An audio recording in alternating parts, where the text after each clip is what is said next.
ایک ولی تھے، شعر پہ سفر کرتے تھے. غوث پاک کے بارے میں سب سے مستند کتاب کا نام لکھ لو، بہجت الاسرار. امام شطنوفی کی کتاب ہے.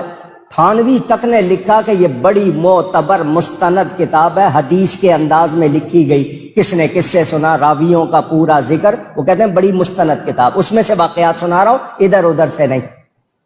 وہ شعر پر سواری کرتے تھے، جہاں بھی کہیں کسی سے ملنے جاتے کہتے میرے شعر کے لیے گائے کا انتظام کرو. تو ان کو ایک گائے دینی پڑتی، وہ شعر کھاتا تھا.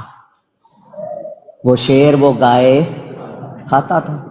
وہ غوث پاک سے ملنے آئے، ان کے بارے میں بتایا گیا کہ جی یہ شعر پر سواری کر کے آتے ہیں اور کہہ رہے ہیں کہ جی میرے شعر کے لیے گائے. غوث پاک نے فرمایا گائے دے دو. مریدوں سے فرمایا گائے دے دی. یہ اندر آئے ملنے، باہر شیر کھڑا تھا، اس کو گائے ملی تو وہ آگے آگے چلا گائے کے لے جا کے کہ میں اپنا کھانا کھاؤں. غوث پاک کے دروازے پہ ایک کتا بیٹھا تھا، وہ پیچھے چلا گیا. وہ اس کے پیچھے چلا گیا.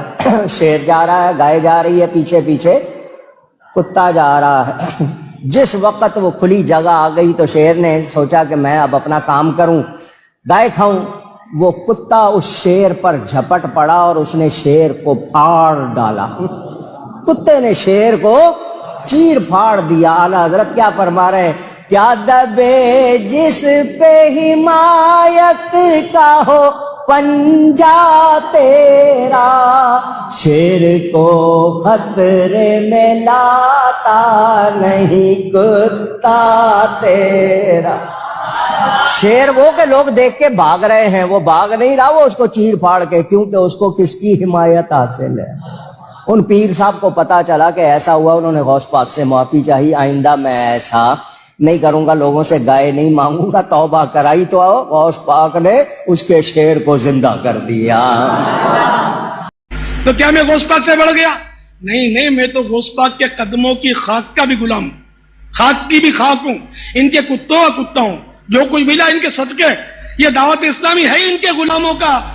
ہم کہتے ہیں ہم غوث پاک کے گلی کے جناب ولی تو ہیں نہیں کہ ہم کہیں کہ آپ کا قدم ہماری گردنوں پر. ہم تو کہتے ہیں یا غوث ثقلین، اے غوث اعظم، آپ اگر نسبتوں میں ہم عاجزی کا یہ انداز اختیار کرتے ہیں، آپ کی گلی کے کتے سے بھی نسبت ہو جائے، یہ بھی ہمارے لیے بہت بڑی سعادت کی بات ہے. یہ جو لوگ کہتے ہیں ہم غوث پاک کے کتے ہیں، فخریہ کہتے ہیں نا.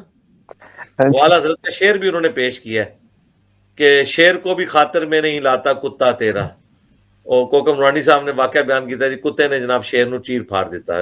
گورے نے سن لیا نا، انہوں نے کہنا یار اے شیر جو ہے، شیر دا کوئی نکا جا بچہ ہونا ہے، کتا کوئی پتہ نہیں کوئی وڈے سائز دا ہونا ہے نہیں. لیکن وہ بھی نہیں کر سکتے کیونکہ وہ کہتے ہیں کہ وہ شیر ہو سی جو پوری گائے کھا جانا سی، انج ہوتا ہے والا.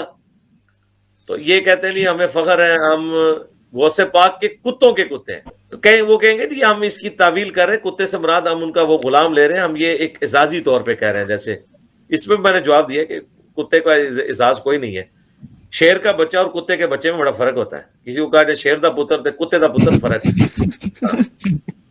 وہ نٹوریس مثال وہ نہیں آپ دے سکتے. ہے شیر بھی حرام لیکن کتا بھی حرام. لیکن شیر کی مثال تو حضرت علی نے صحیح مسلم میں نا کہ میری ماں نے میرا نام حیدر رکھا ہے، شیر ہوں میں. یہ ان مانوں میں نا. ان سے ہی پوچھیں کہ شیخ عبد القادر جیلانی اور ہمارے درمیان جو مرتبے کا فرق ہے، اس سے زیادہ فرق شیخ عبد القادر جیلانی اور حضرت واشی میں نہیں، ان کے گھوڑے میں بھی نہیں، ان کے گھوڑے کی پاؤں کی خاک میں بھی نہیں، بلکہ وہ خاک جو ان کے نتنے میں بیٹھے اس میں ہے. یہ کہتے ہیں نا ایسی ہے. اچھا یہ تو موٹی بات ہے. چلیں، جتنا ڈفرنس میرے اور شیخ عبد القادر جیلانی میں ہے، آپ کے اور شیخ عبد القادر جیلانی کے اندر وہ ڈفرنس ہے، اس سے زیادہ ڈفرنس نبی علیہ السلام اور شیخ عبد القادر جیلانی میں ہے مرتبے کا. ٹھیک ہے نا.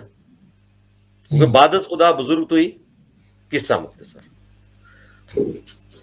ہم تو ہو گئے عبد القادر جیلانی کے کتے، یعنی ہم سے مراد یہ لوگ. تو عبد القادر جیلانی کس کے ہیں؟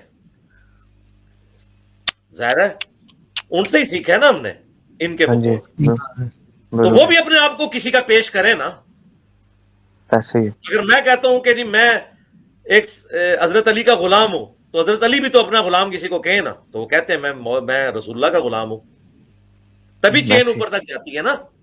ہیرارکی تو ایسے ہی بنتی ہے نا, ایک سب آرڈینیٹ ہوتا ہے, اس کا سینئر ہوتا ہے, اس کا سینئر ہوتا ہے. یہ تو نہیں ہوتا کہ ایک کرنل کہتا ہے کہ میرے اوپر کوئی بھی نہیں ہے, اس کے اوپر بریگیڈیئر ہے, اس کے اوپر جو ہے وہ جنرلز آ جاتے ہیں. یہ تو نہیں ہو سکتا کہ ایک کیپٹن کہے کہ جی ناس نہیں تو میرے انڈر ہے لیکن میں کسی کے انڈر نہیں ہوں. تو اسے کہا جائے گا بھائی تیرے اور جنرل میں تو بہت زیادہ ڈفرنس ہے. تو ہمارے اور شیخ عبد القادر جیلانی میں جو ڈفرنس ہے اس سے 1 خرب گنا شیخ عبد القادر جیلانی اور نبی اسلام کے درمیان فرق ہے. تو اگر یہ لوگ شیخ عبد القادر جیلانی کے کتے ہیں اور یہ ایک فخریہ چیز ہے تو پھر عبد القادر جیلانی کو بھی تو کسی کا ہونا چاہیے نا. یہ لاجیکلی بات ٹھیک ہے کہ نہیں؟ تو بتائیں وہ کس کے ہیں. اور اب آپ نے اس پہ غصہ نہیں کھانا کیونکہ یہ تو ایک فخریہ لقب ہے نا. ہاں جی, وہ کس کے ہیں؟ تو اس کے اوپر یہ سیکھ پاؤ جائے تو ان کو کہ پھر یا کرو, تم لوگ انسان ہو کے اپنے آپ کو ایک بندے کا کتا بنائے ہوئے ہو جبکہ تمہارا اور اس کا ڈفرنس بہت کم ہے. جس شخص کے ساتھ اس کا ڈفرنس ہے اس کو اس کا کتا ماننے کے لیے تیار نہیں ہو رہے ہو, رسول اللہ کا کتا اسے ماننے کے لیے تیار نہیں ہو رہے ہو. تو اس کا مطلب ہے کہ پھر تم وہ 2 نمبری کر رہے ہو ہمارے ساتھ. اور اگر تم کہیں ہم سے شرم کرتے ہوئے کہہ ہی دو کہ عبد القادر جیلانی ان کے ہیں, یہ ویسے نہیں کہیں گے, تو پھر ہم یہ پوچھیں گے کہ یہ حق آپ کو نہیں ہے کہ کسی کو کسی کا کتا ڈکلیئر کرو. بتاؤ عبد القادر جیلانی نے بھی یہ بات کہیں لکھی ہے کہ میں نبی اسلام کے گھر کا کتا ہوں؟ اور اگر انہوں نے یہ بات نہیں لکھی تو سرکار پھر یہ ماننا پڑے گا کہ عشق و سرور کے جو خیالات آپ کے دماغ میں آئے ہیں نا, عبد القادر جیلانی تو آپ کے مقابلے میں شاہی کوئی نہیں ہے, اسے تو عشق کے اظہار کا پتہ ہی نہیں تھا جو آپ لوگوں کو پتہ لگا ہے. یہ ماننا پڑے گا نا. یہ وہ عشق کا معیار تھا جو عبد القادر جیلانی کو نہیں سمجھ آیا, جو آپ لوگوں کو اب سمجھ آیا کہ یہ سب سے بیسٹ وے ہوتا ہے اپنے عشق کے اظہار کا. کاش عبد القادر جیلانی بھی اپنی زندگی میں اپنے آپ کو کسی کا کہہ جاتے, وہ نہیں کہہ سکے. تو اس کا مطلب ہے کہ واللہ یہ جو ہمارے پاپا جانی ہیں ان کو زیادہ عشق کا اظہار آتا ہے بنسبت شیخ عبد القادر جیلانی کے. تو اس کا مطلب ہے کہ ان کا مرتبہ شیخ عبد القادر جیلانی سے بھی زیادہ ہوا عشق رسول میں. اور اگر ان کا مرتبہ شیخ عبد القادر جیلانی سے زیادہ ہے تو پھر آپ سمجھ لیں کہ شیخ عبد القادر جیلانی کی عزت کیا رہ جائے گی دنیا میں اگر ان کا مرتبہ ان سے زیادہ ہے.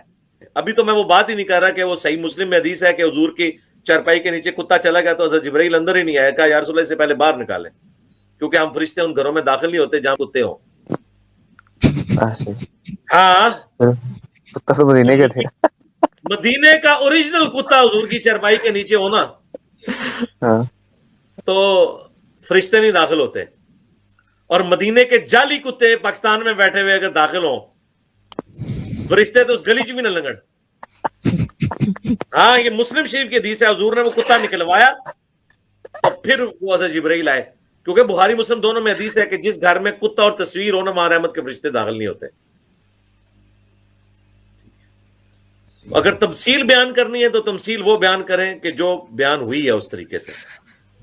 شعر والی تمثیل بیان ہوئی ہے حضرت حمزہ کے لیے, حضرت علی کے لیے, ہم مانتے ہیں اور وہ دنیا مانتی ہے اس چیز کو. دنیا میں مثال ہے شعر کی, کسی کو کہا جائے نا شیر دا پتر چوڑا ہو جاتا ہے تو انہوں کیا جائے کتے دا پتر تو چوڑا ہوتا ہے. ہاں